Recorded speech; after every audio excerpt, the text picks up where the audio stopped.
Hi guys! Magandang umaga! Welcome back dito sa Gandara SOE Channel for Showbiz Update. Andito na naman nga po akong muli nagbabalik. Ang nagmamaganda ninyo kachismasang Kimpao, wala na nga pong iba. Ang lokaret na si Gandara SOE upang magatid po sa inyo ng latest update and fresh happenings patungkol kina Kim Chiu and Paolo Avellino. And para nga po sa umagang ito, ayan, sa birthday ni Paolo. Pag-uusapan nga natin ang tungkol nga po dito sa kaganapan nilang dalawa. Pero bago po ang lahat ng yan, sa mga hindi pa nakaka-subscribe sa ating channel, maaari lamang na pindutin po ninyo ang subscribe button natin at notification bell na nariyan sa baba upang kayo po ay maging updated at ma-notify tuwing may bago tayong chika at balita hinggil sa Kimpao. Basta mga balita po na may kinalaman kina Kim Chiu and Paolo Avellino, sagot na nga po natin yan. And syempre, nais din po pala natin magpasalamat sa atin pong mga taga-subaybay na nakatutok parate sa atin pong daily updates. And bilang pasasalamat nga, eto, isa-shoutout po natin si Ma'am Norma Dayag, ang napili po nating commentors for this morning. Sabi niya rito, Gandara, good PM. Reassured na kasama niya dyan si Kimi. 3 days ago pa po ito. Parang isang araw ko to na screenshot. So, mga 5 days ago, mga Kimpao. Anyway, sa pagpapatuloy, mga kakipim, at ito na talaga ang proof na sila na talaga. At waiting na lamang tayo for their wedding. God, huwag mo nang paghiwalayin ang dalawa. At talagang sila na ang tinadhana. Kaya Lord, let your will be done. God bless them both and all their legit fans, vloggers, immediate relatives, friends, seniors, and Aki. May they be always be safe in all their ganap. So bashers, in a reaction about these elevations of most especially to Maarting Machika, Ogie Diaz, and dalawang vlogger ng DDT show. Sampal sa inyo lahat ng yan kasi si Lord na ang kumilos para hinto na kayo sa kababash sa Kimpao. Every bash, blessing is the answer. Gandara, nakakatulog na ako na wala nang worries about KP. Gandara, ang saya-saya ng pag-vlog. Ang saya-saya ng pagba-vlogs mo.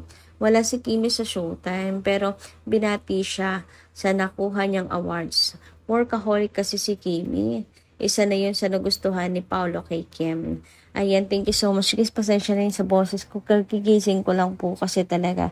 So, medyo nabubulol-bulol pa po tayo. But anyway, I'm happy to hear, Ma'am Norma Dayag, na kayo po'y nakakatulog na ng mahimbing and no worries patungkol sa Kimpao, sa relationship nilang dalawa at hindi na mabilis mawindang sa mga kumakalat na balita na pinapakalat ng mga bashers.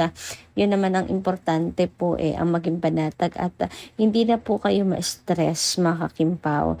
Nakakatulog po ng maayos kasi panatag kayo na sina Kim and Paolo talagang matibay po ang pundasyon na silang dalawa ay mahalang isa't isa at hindi mangyayari ang gustong mangyari ng mga bashers. Samantala, narito naman po mga kakimpaw ang mga nasagap nating balita para po sa umagang ito. So simulan nga po natin ito dito mga kakimpaw. Sa net worth nila Kim Chiu, Kathleen, Nadine, and Janine Gutierrez mga kakimpaw. So nais ko palang humingi na po manhin nung nakaraan. Kala ko kasi 1.4 million yun nakalagay kay Kathleen. 14 million pala yun mga kakipi. Sorry naman. But anyway, ayun nga. Makikita niyo po dito na grabe ang layo pala ng agwat. Grabe.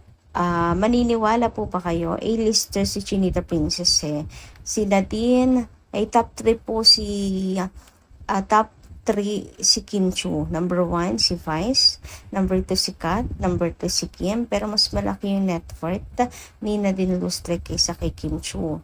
Well, sa paliwanag naman po doon ay malaki ang kinikita ni Nadine sa Instagram, sa kanyang mga pictures na ipinopost sa social media. Pero ganun din naman po si Chinita Princess, mga Kimpaw. Di rin naman po yan papahuli pagdating sa mga updates. And parang mas malaki pa. Dito po sa nakalagay na 1.125M ang net worth ni Janine Gutierrez, mga Kimpaw. Paano nangyari yon na mas mataas pa po siya kay Kimi? Si Kim po itong sobrang dami pong trabaho. Todo kayod po sa pagtatrabaho, mga kakimpaw. Meron pa po yan. Sa pag-aartista lang ba yan? Sa acting lang ba yan? Hindi pa kasama yung kanila pong syempre, kanila pong business, ventures, ganyan, endorsement. Sa ano lang ba yan? Sa mga project lang na kanilang ginagawa? Kung project, paano mas malaki pa yung kay Janine kaysa kay Kim? Mas marami pong successful na project si Kim kaysa po kay Janine. Diba, mga Kimpaw? 1M to 5M, tapos kay Kim fix na 1.5. Anyway, sabi nga dito ko, basahin ulit natin. Grabe, nakakalula yung mga kinikita nila. Ang lalaki pala.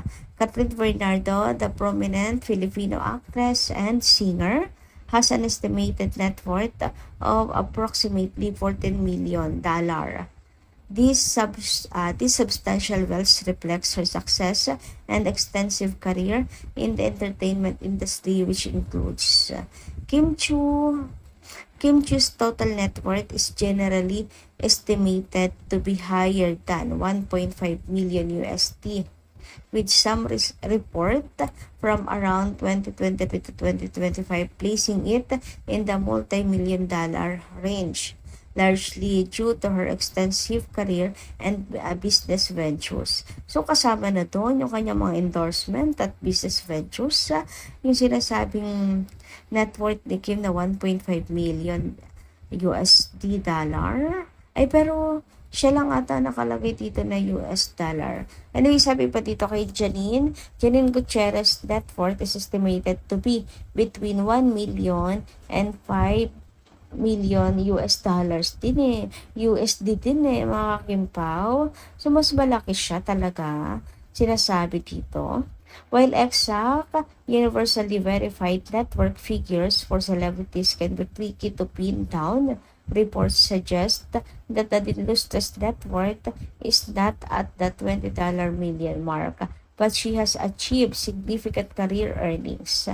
As of 2022 report focusing on top Instagram earners, her net worth was estimated closer to 354 and 294 USD dollar, around 20.8 million pesos.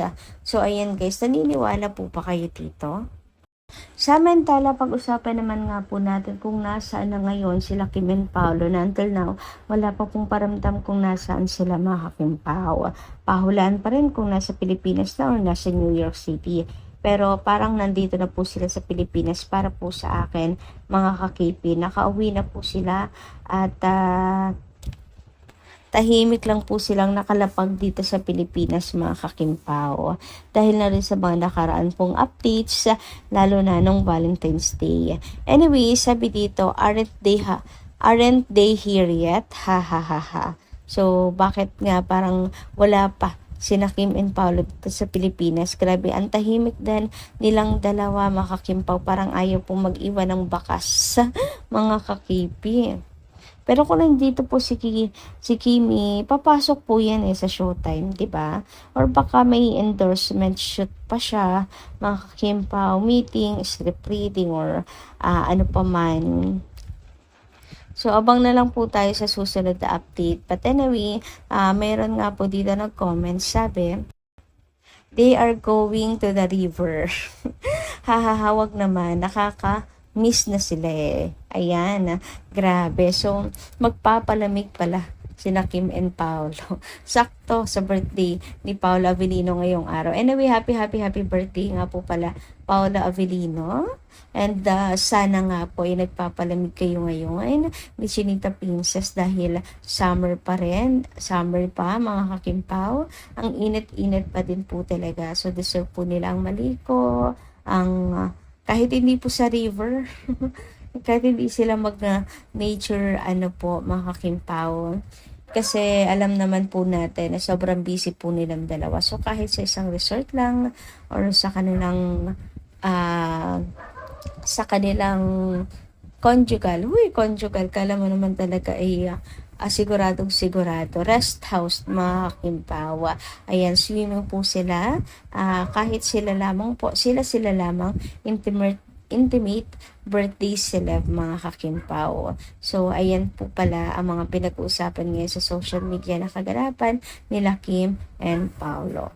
Well, tama lang din naman, mga kakimpaw, kasi dapat talaga sa panahon ngayon, live to the fullest, mga kakimpaw, sapagkat di natin alam ang kinabukasan ng mga kakipi sa buhay ngayon, na ang uso na ngayon ay pasayahan ang buhay, mga kakimpaw. Deserve din naman po nila yan na talaga pong mag-enjoy, mag-relax at magsaya. Kasi for sure naman grabing kapaguran na naman po sa trabaho ang nag-aantay sa kanila. At saka paminsan-minsan din lang naman, mga kakimpaw. So, hindi naman na po iyon na masama. Ang masama yung inaaraw-araw na, di na nagkakampanan ng trabaho, di ba, mga kakimpaw?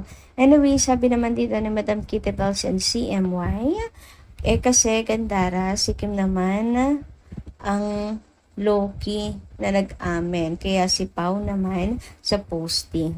Salitan silang dalawa ni Chinita Princess, di ba, Ma'am Kitty Bells? And ang ganda ng ganyan, tulungan lang sila. Uy, tulungan hanggang sa pag-amin ba naman?